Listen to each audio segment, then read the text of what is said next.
પદ્મશ્રી ડાયાભાઈ શાસ્ત્રીજી દ્વારા આ બ્રહ્મર્ષિ સંસ્કૃત મહાવિદ્યાલયની સ્થાપના થઈ છે। પ્રવર્તમાન સમયમાં દેવેન્દ્રભાઈ દવે એ આ વિદ્યાલયના પ્રમુખશ્રી છે અને બધા ગુરુજનો અને વિદ્યાર્થીઓ મળીને આજે ગુરુ પૂર્ણિમા પર્વની ઉજવણી કરીએ છીએ।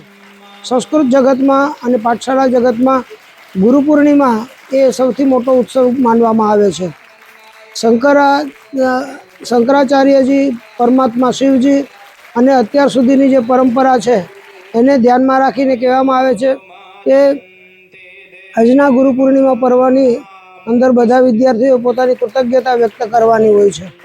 તો માતા અને પિતા અને ત્રીજા સ્થાનમાં ગુરુ એટલા માટે છે કે ભગવાન અર્ધનારેશ્વર છે, એમાં પાર્વતી અને શિવ એ બંને જગતના માતા પિતા સાથે છે। એમ પિતા કઠોર હોય, માતા લાગણી આપે, એ બંનેનું કોમ્બિનેશન એટલે ગુરુજી। ગુરુ છે એ પૂર્ણ માં એટલે પૂર્ણિમા કહેવામાં આવે છે। તો આજના દિવસે ગુરુ પૂર્ણિમાના દિવસે ગુરુ પૂજન પણ કરવામાં આવે છે, પાદુકા પૂજન કરવામાં આવે છે। અને અમારે ત્યાંની એક વિશિષ્ટતા એ છે કે આપણે પરંપરા એવી છે કે ગુરુ પૂર્ણિમાના દિવસે વિદ્યાર્થીઓ ગુરુદક્ષિણા આપે। તો ગુરુદક્ષિણા જે આપે તો ક્ષર હોય, ક્ષર વિનાશ પામે। ગમે તેટલી મૂલ્યવાન વસ્તુ આપે તો એક દિવસ તો એ વિનષ્ટ થવાની, પણ વિદ્યાર્થીઓ અક્ષરદાન આપે। અક્ષરનો મતલબ થાય ક્યારેય ક્ષર ના થાય। તો અમારા વિદ્યાર્થીઓ એક એક ગ્રંથ કંઠસ્થ કરી અને પ્રાધ્યાપકોને સમર્પિત કરે છે। એટલે ગ્રંથસ્થ હોય એ બધું કંઠસ્થ કરે અને પછી આપે છે, જેને શલાકા પરીક્ષા, અને પછી એ રાજ્ય કક્ષાએ અને રાષ્ટ્ર કક્ષાએ જઈ અને બ્રહ્મર્ષિ વિદ્યાલયનું નામ છે રોશન કરે છે। ગુરુમ પ્રકાશયત શિષ્ય। આમ તો ગુરુ છે એ જ્ઞાનનો દીવો પ્રગટાવે, પણ આખા દુનિયાની અંદર ગુરુને પ્રકાશિત કરે એનું નામ શિષ્ય કહેવાય। એટલે આવા બધા શિષ્યોને આજના દિવસે એ કૃતજ્ઞતા વ્યક્ત કરવાનો અવસર પ્રાપ્ત થાય છે। અહીંયા જ્ઞાનમ ઇચ્છત મહેશ્વરાત, જ્ઞાન છે મહાદેવ પાસે મેળવવાનું હોય તો એ મહાદેવજી પણ નર્મદેશ્વર મહાદેવ છે, એમનું પણ પૂજન થાય। અને ગાવો વિશ્વસ્ય માતરઃ, ગાયો છે એ વિશ્વની માતા છે, એટલે ગોપૂજન પણ થાય છે। ગુરુજીનું પદ્મશ્રીનું પાદુકા પૂજન પણ થાય છે।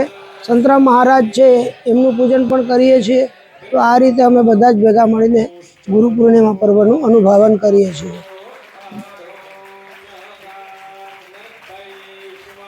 જી, આજે આષાઢ શુક્લ અને પૂર્ણિમાની તિથિ એટલે સમગ્ર ભારતમાં અને સમગ્ર વિશ્વમાં કહીએ તો પણ ખોટું ન પડે તો સમગ્ર વિશ્વમાં આજે ગુરુ પૂર્ણિમાનો કાર્યક્રમ ઉજવવામાં આવી રહ્યો છે।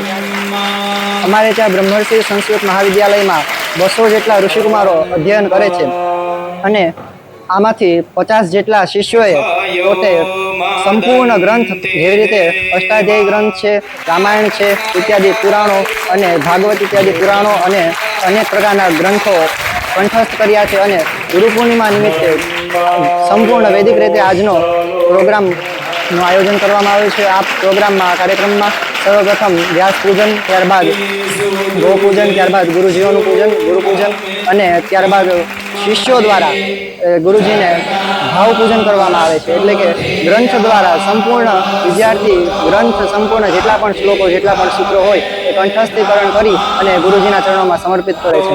ત્યારે બ્રહ્મર્ષિ સંસ્કૃત મહાવિદ્યાલયમાંથી આશરે 50 જેટલા વિદ્યાર્થીઓએ સંપૂર્ણ ગ્રંથ કંઠસ્થ કર્યા છે અને આજે ગુરુ પૂર્ણિમા નિમિત્તે ગુરુજીના ચરણોમાં સમર્પિત કરે છે।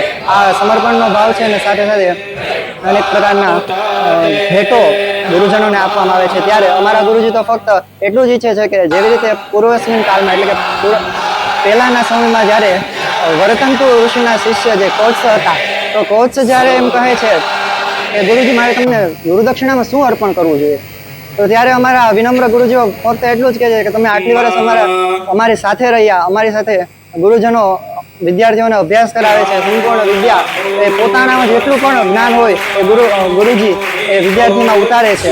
અને ત્યારે ગુરુજી એમ કહે છે કે સમય ચિરાયા સ્ખલિતોપચારામ તામ ભક્તિ મેવા ગણેશ પુરસ્કાર। અમે જ્યારે ગુરુજીને ભેટ અર્પણ કરીએ છીએ ત્યારે તેઓ ભેટ પર સ્વીકાર કરતા નથી અને ફક્ત એટલું જ કહે છે કે તમે જે અમને શાસ્ત્ર સમર્પણ કર્યું, શાસ્ત્ર જે તમે કંઠસ્થીકરણ કરી અને અમને સમર્પિત કર્યું, એ જ અમારા માટે સેવા, એ જ અમારી સાચી ભાવભક્તિ છે, ભાવપૂજન છે।